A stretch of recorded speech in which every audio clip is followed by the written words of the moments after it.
Hi guys, PT.TalkSports. It's about 1:30 a.m. I'm in Nairobi, Kenya. We're obviously 3 hours ahead of the UK at the moment, so I'm absolutely shattered. Bournemouth 2, Man United 2, frustrating draw. I'm so livid at the officials. The standard of officiating needs to get much better. VAR is all over the place. But yeah, maybe I'm a salty, frustrated Man United fan right now. First half, United dominated, but no goals in the first half. Decent game. Cunha, for the first time in a while, actually, really came out sharply. Was sharp in the first half. Sharp touches. Was driving the ball. Had a couple of shots in the first half. He looked good today. Bruno was also on sharp. Yeah, before I go into the game, it's so annoying when it's a draw and there's 2 weeks of no football, because I don't really count international football as football, apart from when it's a proper tournament like the World Cup or the Euros. So yeah, after this weekend, 2 weeks of no football pretty much for the international break. But yeah, let's get to the second half. Second half is where all the action takes place. Second half, United score first. Great goal. Who else but Bruno? Penalty. Cunha cuts in. I mean, brilliant skill in between two people. Dips in, puts the ball in between the two defenders, and Jimenez, the Bournemouth defender, young cat, inexperienced, pulls Cunha back, pulls his shirt back. Looking at the replay, no doubt about it, penalty. I think Jimenez was a bit lazy there. Really, he was lazy, lackluster, and Cunha had his number all game from the first whistle. Cunha was bullying the boy. So yeah, Bruno steps up and Bruno does what Bruno does. The producer Bruno sticks the ball in the back of the net, sends the keeper the wrong way, and yeah, we were flying at that point. But then Bournemouth came straight into it. Actually, now this is where the controversy starts. That was a penalty on Ahmad. What minute was it? On 66 minutes. It was so obvious. For me, clear as day. Ahmad cuts in. He was already ready to take his shot, lined up his shot, and the boy pulls him back or pushes him with both hands. He was trying to pull him at first and then pushes him with both hands. That's a pen. The commentators are saying, it's soft and blah, blah, blah. It was a pen.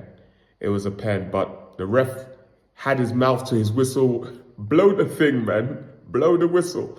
He didn't blow the whistle. And of course, when the ref doesn't give it on the pitch, VAR is not going to give it. What happens in 20 seconds? Bournemouth counter-attack, downfield, and they score a good goal via Christie. So good finish, but should have been 2-0 to Man United, but instead it's 1-1. So yeah, frustrating game. Bournemouth are plucky. Apparently that's their 5th draw in a row. Well, not apparently, yeah, they've been undefeated in 10, 5th draw in a row. That's the first time anyone has done that in the Premier League in forever, and as long as I can remember. So yeah, they've got some good players actually. The boy Ryan, the Brazilian kid, the young kid that they just got this season, was it in January they got him? He's pretty useful. He's 19, very quick. There was a time the ball was played down the line. I know Luke Shaw is getting up there in age, but it was a foot race. Ryan was behind Luke Shaw and got in front of Luke Shaw. I mean, the boy is rapid. Evan Nilsson, I think, is a good striker. I think he's underperforming. He should be scoring more goals. He's a good striker. Big, physical, got a good touch, decent pace, really good finisher. Evan Nilsson, he should be doing a lot better. He should be scoring more goals. Tavernier played well. But yeah, this is not about Bournemouth. So they equalised. Then United went ahead. Bruno again with a delicious corner, put it right in the mix. There was a flick on by the Bournemouth player, and then I think it's James Hill. He heads it into his own net, but he didn't really know anything about it. It hit him and went into his net. So yeah, 2-1 up, and we should see at home. That would have taken us to 57 points. That would have been, from where we were last season. It's a miracle that we're on 57 points. Carrick is absolutely cooking. Carrick is cooking. But then, football, eh? Bloody hell. See what happens. Bournemouth come down. I can't remember how it goes, but essentially, Harry Maguire doesn't scan properly. Let me not blame him. He's played well these last few weeks, this season. But Maguire has that problem of not scanning. And of course, the ball, a beautiful through ball, reverse through ball by Tavernier and in behind our defence. And Maguire just pulls back the striker. Penalty.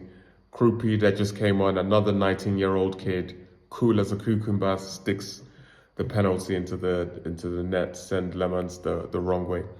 Let's talk about Lemans. We've been talking about him every week. My gosh.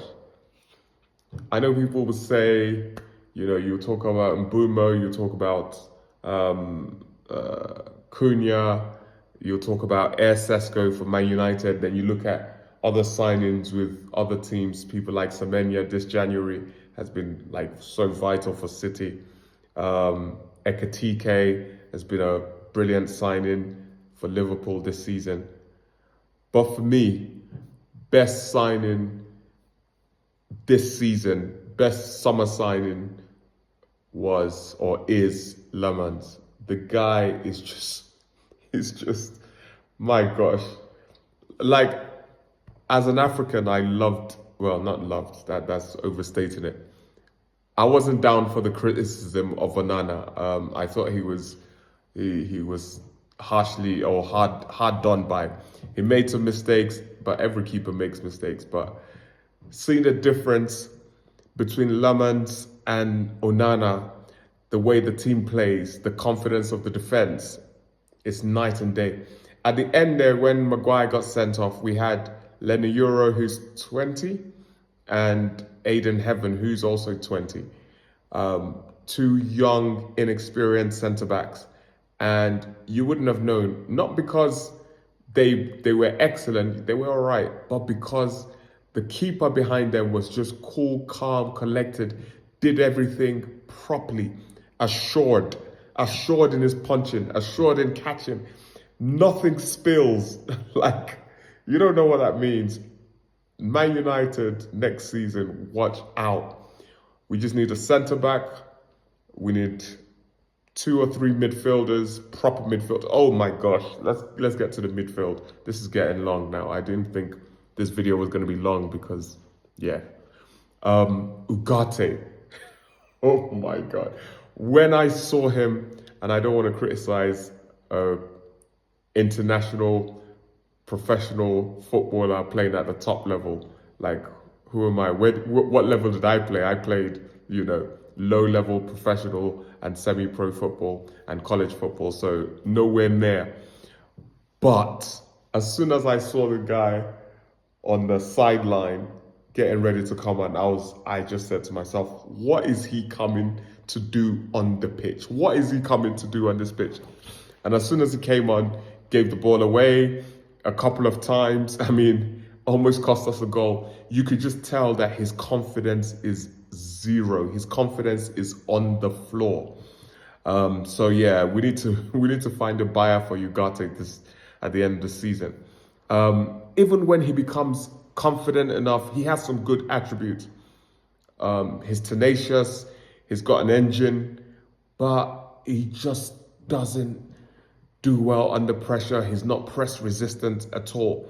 I know we needed a defensive midfielder. That's why I went for him. We needed a destroyer. We needed someone that could chase after the ball, win the ball. His defensive numbers are really off the charts, although we've not seen that.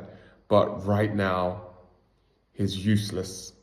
He's absolutely useless. And I know, things can turn around, but even when things turn around, when his confidence is back, he's still not what we need. We need a press resistant, technically sound midfielder. We need all-round midfielders. So yeah, let's go get Anderson.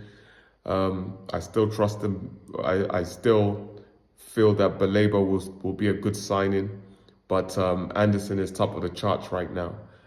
There's been rumors about Bruno Guimaraes from Newcastle. Yeah, not a bad signing at all, although he's getting up there in age. But yeah, thanks guys. So yeah, no football for no football for 2 weeks, pretty much. So I'll catch up with you later. Please subscribe to the channel. If you've not subscribed yet, please subscribe, like, share. Let me see my notes. Is there anything else I'm missing? Yeah, the officials today were just shocking. Shocking. United should have had a penalty. The red card to Maguire was just a joke. 9 minutes of added time. The officials were just trying to get on my nerves today. But yeah, Sesko didn't have the chance to score his customary goal from off the bench because Maguire got himself sent off. But yeah, take care guys. We'll catch you later. Bye.